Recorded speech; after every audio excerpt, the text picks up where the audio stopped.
Our next extract is Go to the Ants by Grant Allen.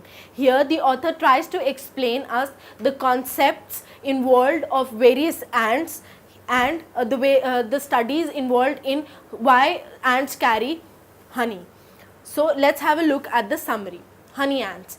Now in the first extract, the author is trying to explain the honey ants. These are the ants also known as the garden of gods. These are the most hard-working and the most precious kinds of ants who dwell and store a lot of honey in their bodies, which eventually is being used by humans only. In Mexico, honey ants are treated as the red meat. People generally tear off the honey ant's pouch wherein a lot of honey is involved, have it and mercilessly throw away the body. People for cruelty against animals have also taken various steps to secure lives of honey ants, but it is still on an outrage. Colorado honey ants. These are the most crippled kinds of ants which actually grow in places where we have grubs, and these ants actually cremate their mates by slashing off their bodies and their heads against each other and carry them in prized possessions. Why do the ants store honey?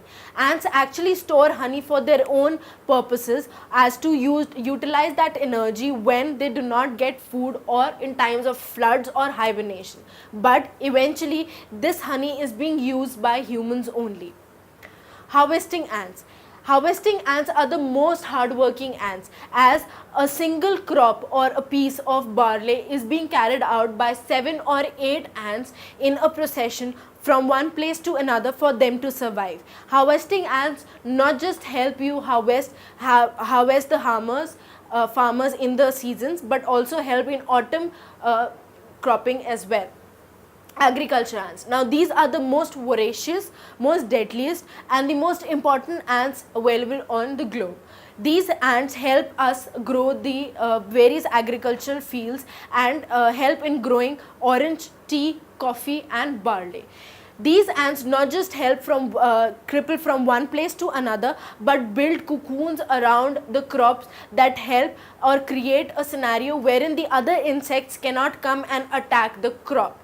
This helps the farmers a lot in building these agricultural ants. These ants are also found in tropical regions, and these ants are voracious in such an extent that if they bite a person dwells a certain type of swelling near the legs. It can also be fatal because these ants carry actually a lot amount of venom in them. These ants roam about from one place to another in huge troops and attack insects like lizards and snakes, which are directly attacked in the eyes by these ants. Moving on to West African ants. The most slumberous and laziest set of ants found on earth are the West African ants. They are grown in size, but they move from one place to another in prized possessions, and the most laziest ant on the globe is found to be the West African ant. This was all as an explanation of different kinds of ants and why do the ants store honey by Grant Allen. Thanks a lot and all the very best for your exams.